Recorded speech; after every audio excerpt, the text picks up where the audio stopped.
Hi everybody, it's Julie with You to Be Healthy, and I'm coming to you today again with Tuesday Tips at 10, like we try to do every week. Sometimes I throw in a recorded one because I have other things to do. But anyway, I wanted to come to you today to talk to you about the subject that hits home for a lot of us.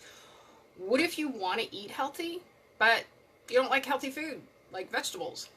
I mean, does that describe you? So I have my notes with me, so if you see me glancing down, just keep me on track. So you know what you should eat, right? More fresh vegetables, fruit, lean protein, healthy fats, drink lots of pure water. I mean, we hear it all the time. You hear it from me, you hear it from many other people. But what if you don't like any of those foods? I mean, what if you were raised on fast food, or maybe you were just kind of a meat and potatoes type of family, and your mom maybe cooked one vegetable as a side dish and she boiled it for 20 minutes, in a pot, kind of an overboiled canned vegetable. I mean, if that was how you were brought up, that's what you're used to eating. And habits kind of die hard, right? But, so you might ask one question to yourself is, I want to eat healthier, but I don't want to be a food purist. I don't want to be, where I can't eat anything I like. And is there a way to eat healthier and still not become one of these food gurus? Okay. And there is.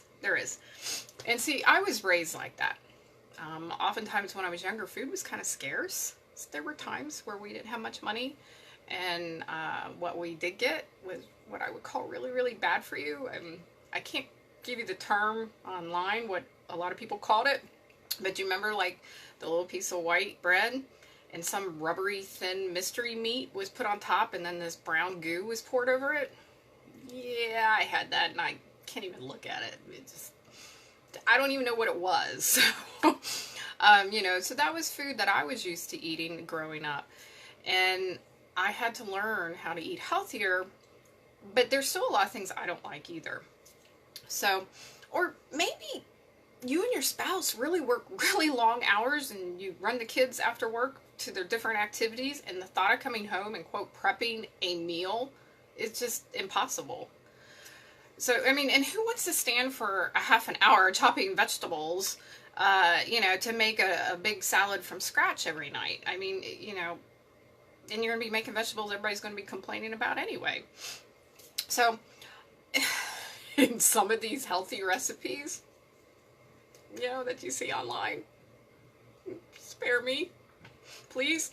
I mean, I've tried a few and some are really good. I highly recommend trying them out because some are really awesome, and some others weren't half bad, and others were like, oh my gosh, that is awful.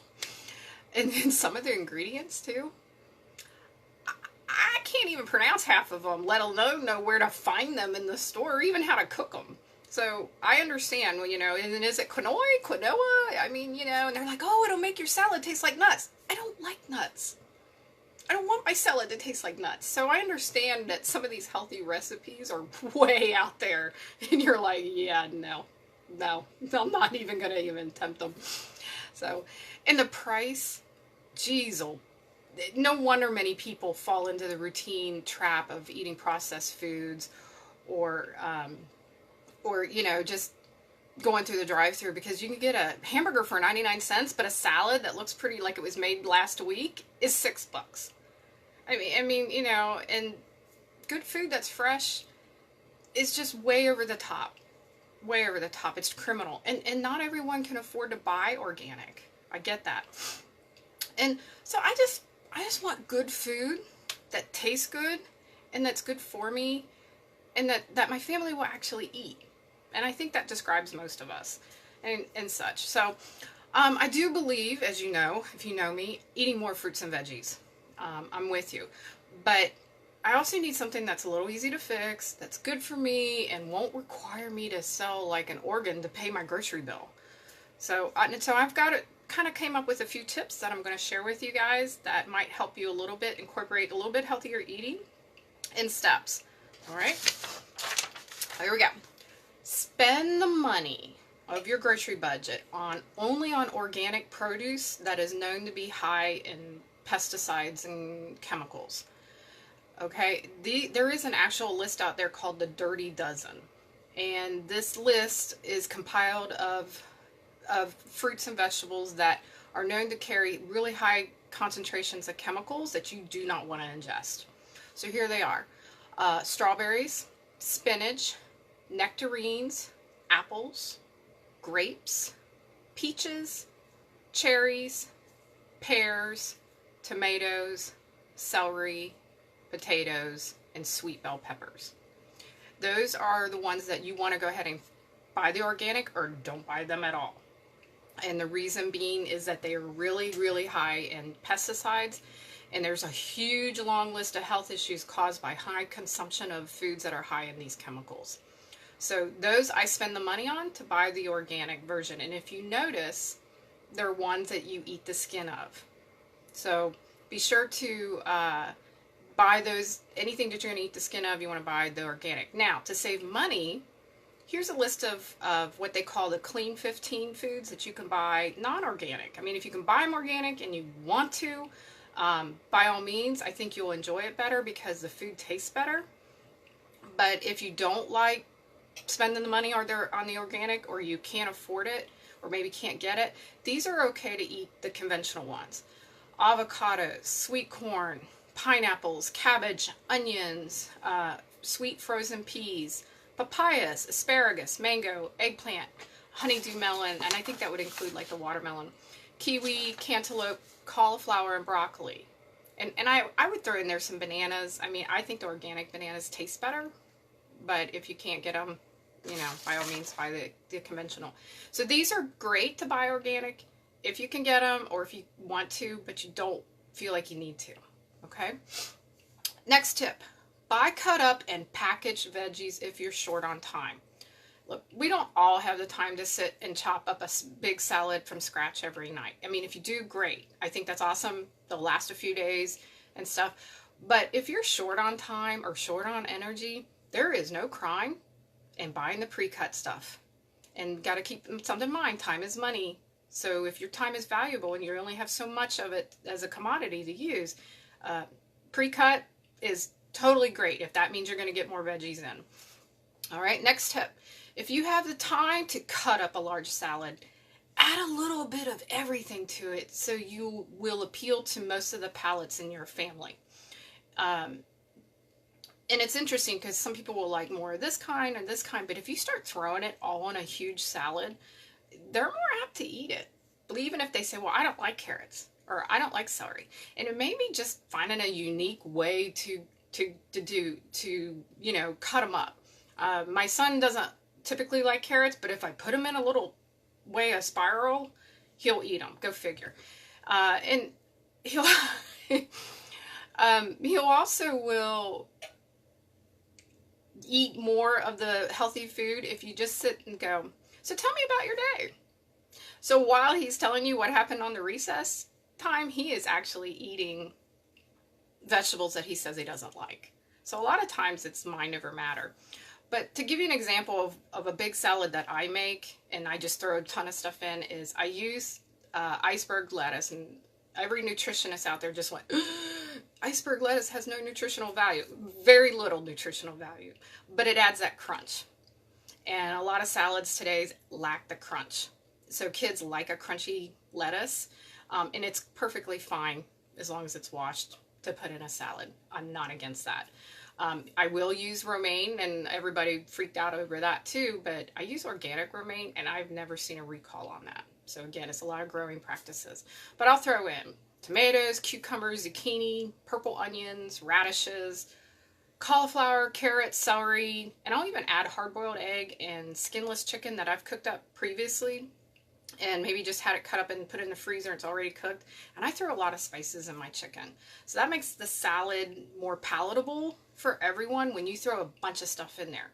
But my son doesn't like purple onion. I'm like, hey, give it to me.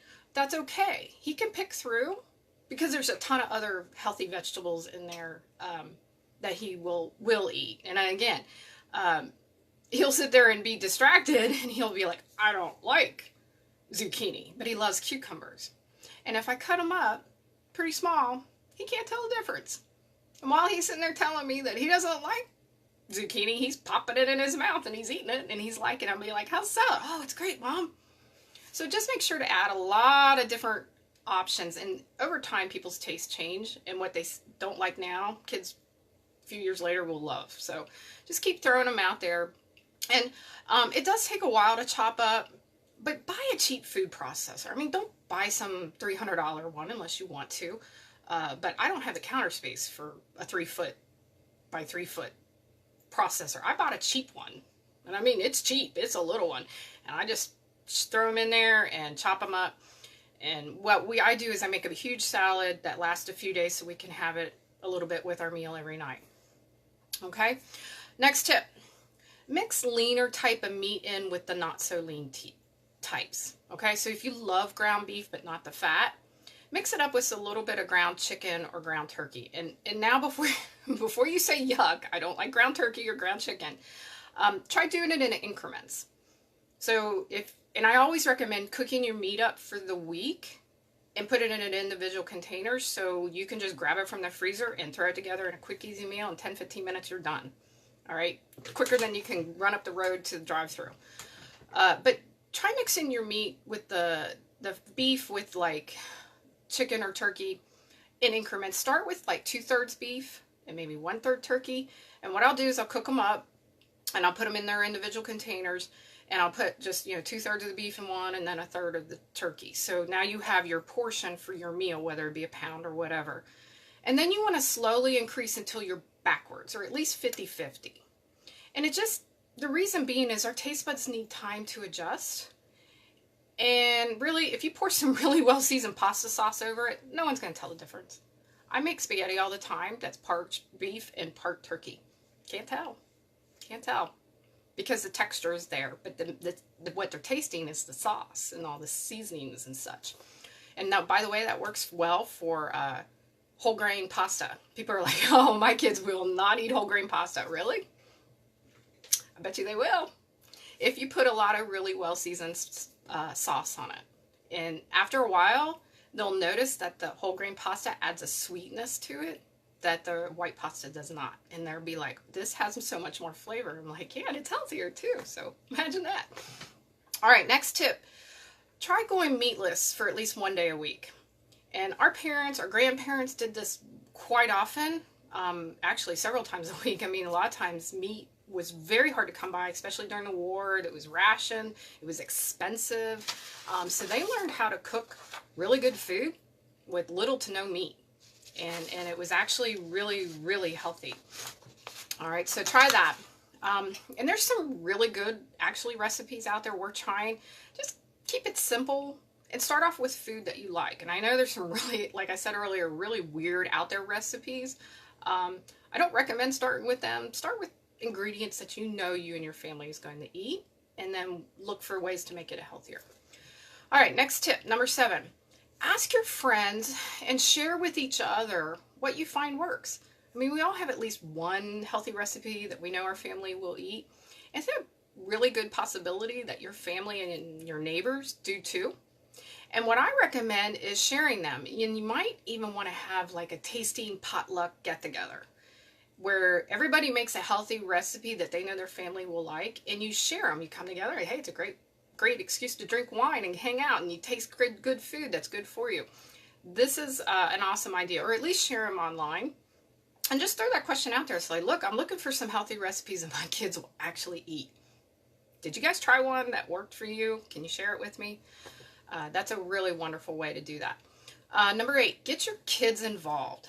I don't believe in hiding everything from our kids simply because, let's face it, they're smarter than we are. And we try to get deceptive and hide stuff from them, they're gonna find us out. And it's not gonna go well. I mean, yes, you can pulverize vegetables and hide them in pasta sauce, and I see that all the time. But does that really teach our kids how to eat healthy? No, it doesn't. So you can also cook vegetables to death until they're just nothing but mush and pour some weird looking cheese over top of it. But that's not what we're here for, okay?